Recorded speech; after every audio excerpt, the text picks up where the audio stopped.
मधुबन के बाबा, मधुबन के बाबा मुरली वाले, आपका क्या कहना, आपका क्या कहना। ओम शांति। आज 7 सितंबर 2023 के साकार मधुर महावाक्य हैं। आज मीठे मीठे बाप दादा बोले, मीठे बच्चे विचार सागर मंथन कर श्री कृष्ण और परमात्मा शिव के महान अंतर को स्पष्ट करो।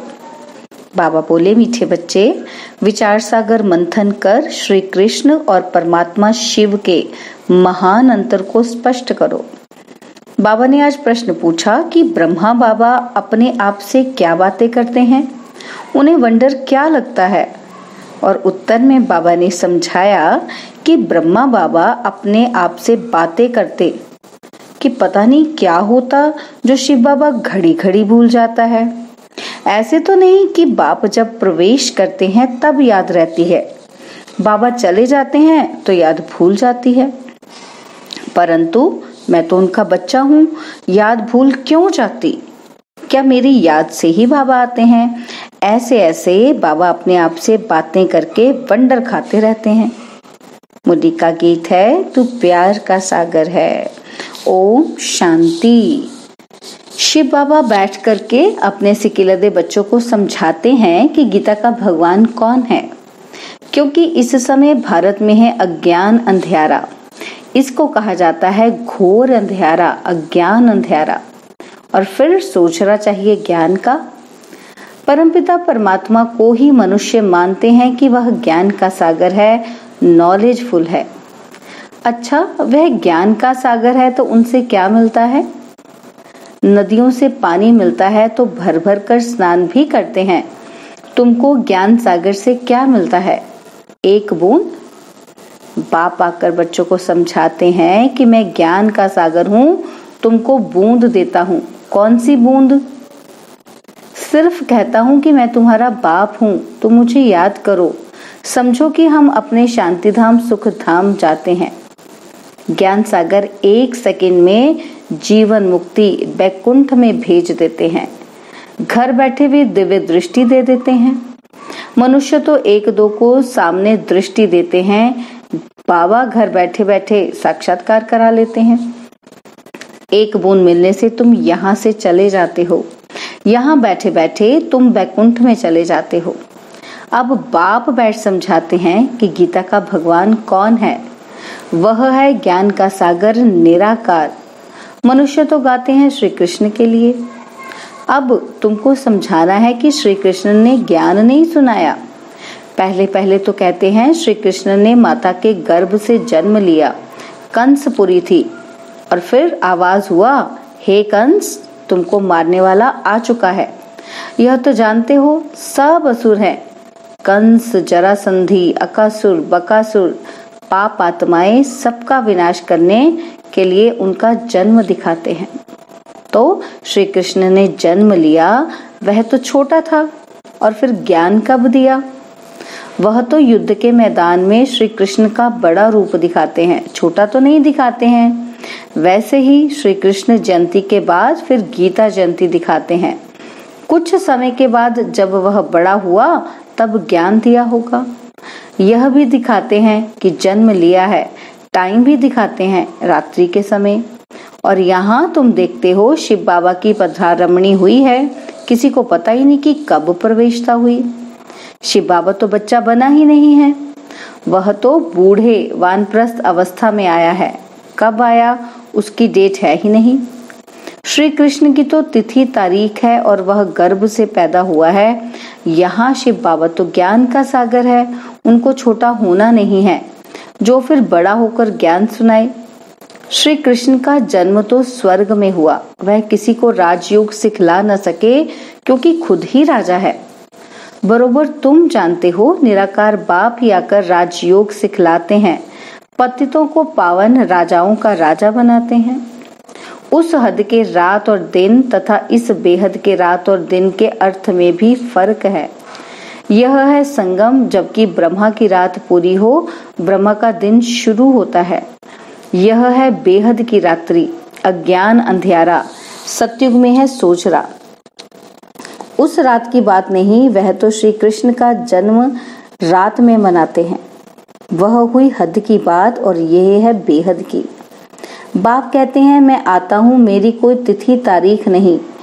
कृष्ण राम आदि की तो तिथि तारीख है, मुख्य हैं ही दो। अभी श्री कृष्ण जयंती आती है ना, उनको समझाना है। कृष्ण तो छोटा बच्चा है। रात और दिन तो ब्रह्मा का गाया जाता है। ब्रह्मा का दिन श्री कृष्ण है और ब्रह्मा की रात ब्रह्मा है। ब्रह्मा ही फिर सो श्री कृष्ण बनता है। वह तो समझते हैं कृष्ण भगवान है, वह हाजिरा हुजूर है।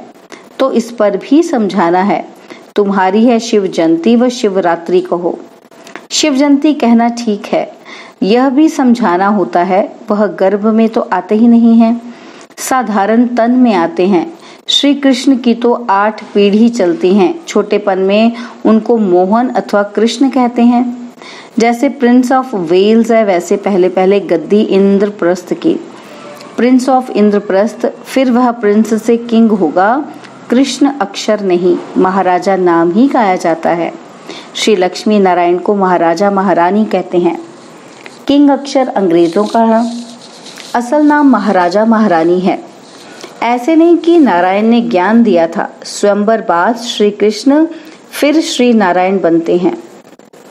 अब इस ज्ञान सागर शिव का नाम तो बदलता नहीं, एक ही नाम है उनका। वह रथ तो बड़ा है, आने से ही ज्ञान सुनाना शुरू कर दिया है। यह तो कुछ नहीं जानते थे। कौन? ब्रह्मा। समझ में आता है, इनमें आया हुआ है जो साक्षात्कार कराते हैं, नॉलेज दे रहे हैं। यह साक्षात्कार का राज अथवा यह नॉलेज शुरू में पहले समझ में नहीं आती थी। बाबा अपना अनुभव बतलाते हैं। शुरू में बनारस गए तो दीवारों पर गोले आदि निकालते रहते थे। समझ में कुछ भी नहीं आता था कि ये क्या है, क्योंकि यह तो जैसे बेबी बन गए, नया जन्म लिया ना। कहते हैं ना कि बाबा हम 8-10 मास का आपका बच्चा हूँ, तो मैं भी बच्चा हो गया। तो पहले कुछ समझ में नहीं आता था, वह ज्ञान की बातें ही और थी। अगड़म बगड़म क्या क्या बैठ निकालते थे। अभी तो सीखते सीखते कितने वर्ष हो गए हैं, अभी बाप की बातें समझ में आती हैं। बच्चों को कृष्ण जयंती पर समझाना है। चित्र तो बरोबर है, झाड़ में ब्रह्मा का चित्र भी है। मक्खन तो ये हप कर लेते हैं। विश्व के मालिक पने का माखन है। श्री कृष्ण तो सत्युग की प्रारब्ध लेकर आया है। श्री कृष्ण है सत्युग का पहला प्रिंस, फिर उनके बच्चे भी प्रिंस बनेंगे। यह है उनकी प्रारब्ध जो कलयुग में तो थी ही नहीं। तो यह सूर्यवंशी की प्रारब्ध किसने बनाई? गाया जाता है ज्ञान सूर्य प्रगटा, अज्ञान अंधेर विनाश। ज्ञान सागर तो शिव बाबा है। वह आए हैं और स्वर्ग की स्थापना कर रहे हैं। कंट्रास्ट बतलाना है। श्री कृष्ण कैसे गर्भ में आया दिखाते हैं। वहां कंस जरासंधी आदि थे, परंतु वहां सतयुग में असुर तो हो न सके। असुरों और देवताओं की लड़ाई दिखाते हैं, तो जरूर असुर कलयुग अंत में होंगे और देवताएं सतयुग आदि में होंगे। दोनों की लड़ाई तो लगी नहीं है। महाभारत लड़ाई बरोबर है, देवताएं तो यहाँ हो ना सके। असुरों की असुरों में लड़ाई चली है। मुसलमानों का राज्य भी देखते हो, बरोबर यादव कौरव पांडव भी हैं। पांडव हैं नॉन वायलेंस, योग बल वाले। यहाँ तो रक्त की नदियां बहती रहती हैं। दुश्मनी तो है ना, पार्टीशन में रक्त की नदी अच्छी ही बही थी ना। तो भाई भाई की युद्ध हुई, भाई भाई तो है ना, लड़ाई उन्हों की लगती है, नहीं तो रक्त की नदी कैसे बहे। यह तो एक दो का खून करते हैं, तलवारें चलाते हैं, तब रक्त की नदी बहती है। और है ये संगम का समय। रक्त की नदियों बाद फिर घी की नदियां बहनी हैं। श्री कृष्ण तो छोटा प्रिंस है, फिर उनकी भी बैठ ग्लानी की है। उनको तो ज्ञान सागर कह नहीं सकते। देवताओं की महिमा तो गाई जाती है, सर्वगुण संपन्न मर्यादा पुरुषोत्तम। यह महिमा बच्चे की नहीं हो सकती। महिमा हमेशा राजा रानी की चलती है। वह फिर लक्ष्मी नारायण को सतयुग में और कृष्ण को द्वापर में ले गए हैं। कितनी बड़ी भूल कर दी है। लक्ष्मी नारायण की छोटेपन की कहानी भी कोई बता नहीं सकते। राम सीता की भी कुछ न कुछ बतलाते हैं, कृष्ण की भी उल्टी सुल्टी बात बतलाते हैं। कुछ तो सुल्टी कहानी भी बताओ। लक्ष्मी नारायण की तो महिमा गाई जाती है। सर्वगुण संपन्न, 16 कला संपन्न, संपूर्ण, निर्विकारी, मर्यादा पुरुषोत्तम, अहिंसा परमो धर्म। अच्छा, उन्हों को राज्य किसने दिया? मनुष्य का नाम सुन मूंझ जाते हैं। लक्ष्मी नारायण कहने से तुम चले जाते हो सत्युग में। यह है नर से नारायण बनने की कथा।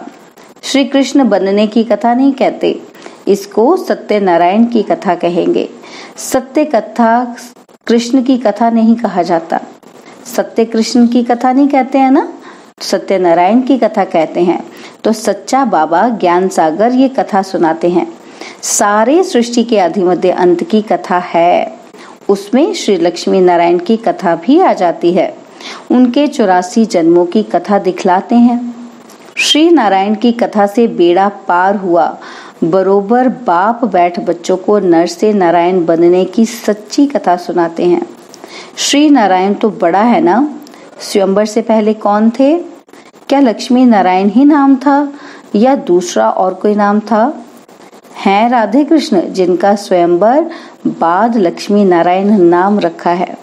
बाबा ऐसे देते हैं, यानी कि निबंध लिखने को देते हैं और फिर तुमको विचार सागर मंथन करना चाहिए।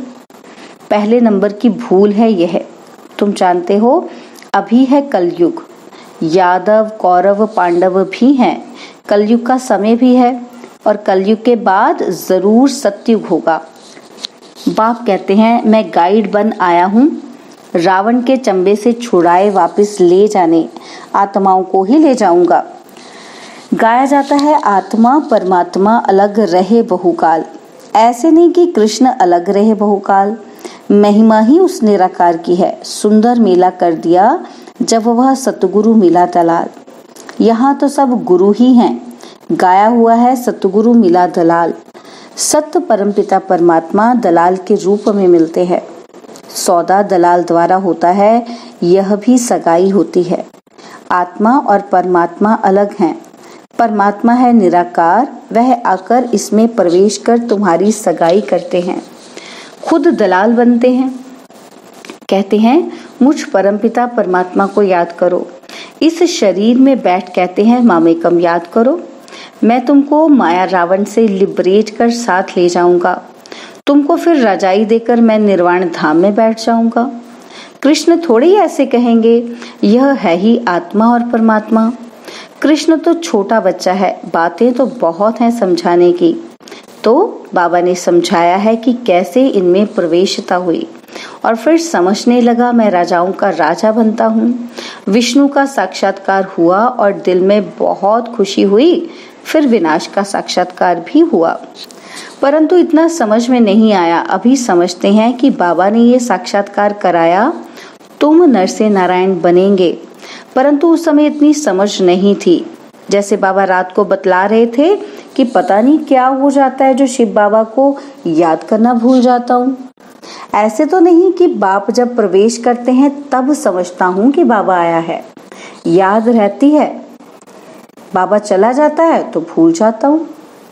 पॉइंट सुनाते हैं तो फील होता है बेहद का कि बाप आकर सुनाते हैं, परंतु मैं खुद ही भूल जाता हूँ।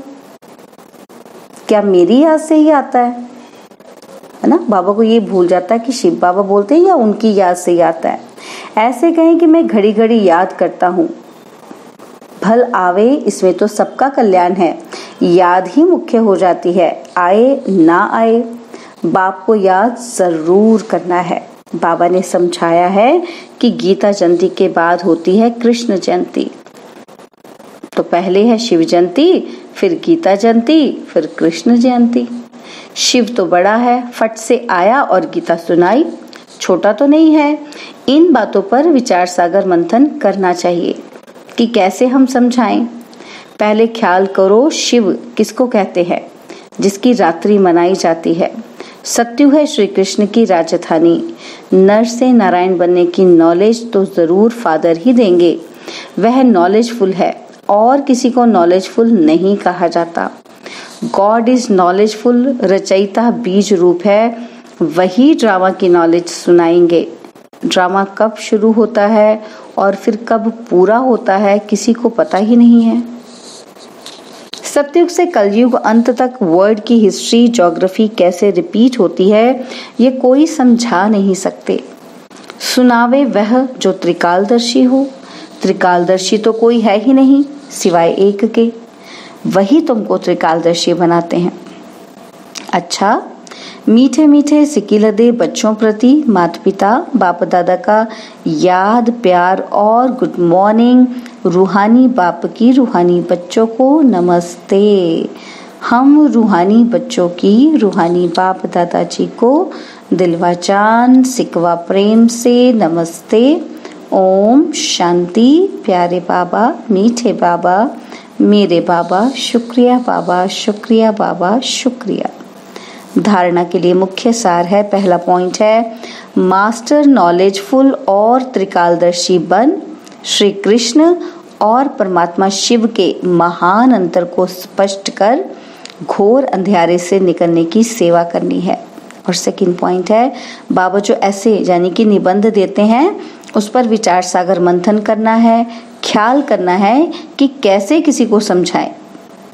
बाबा ने आज वरदान दिया कि बुद्धि के चमत्कार द्वारा आकार में साकार का अनुभव करने वाले दिलाराम के दिल रुबा भव। बुद्धि के चमत्कार द्वारा आकार में साकार का अनुभव करने वाले दिलाराम के दिल रुबा भव। कई बच्चे आए भल पीछे हैं लेकिन आकार रूप द्वारा भी अनुभव साकार रूप का करते हैं। ऐसे अनुभव से बोलते हैं कि हमने साकार में पालना ली है और अब भी ले रहे हैं। तो आकार रूप में साकार का अनुभव करना यह बुद्धि की लगन का, स्नेह का प्रत्यक्ष स्वरूप है। यह भी बुद्धि के चमत्कार का सबूत है। ऐसे बच्चे ही दिलाराम बाप के समीप दिलाराम के दिल रुबा हैं, जिनके दिल में सदा यही गीत बजता है। कौन सा? वाह मेरा बाबा वाह।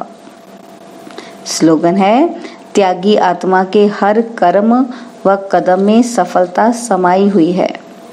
त्यागी आत्मा के हर कर्म व कदम में सफलता समाई हुई है। ओम शांति। और अब यह एक बहुत अच्छी वीडियो भी जरूर देखें।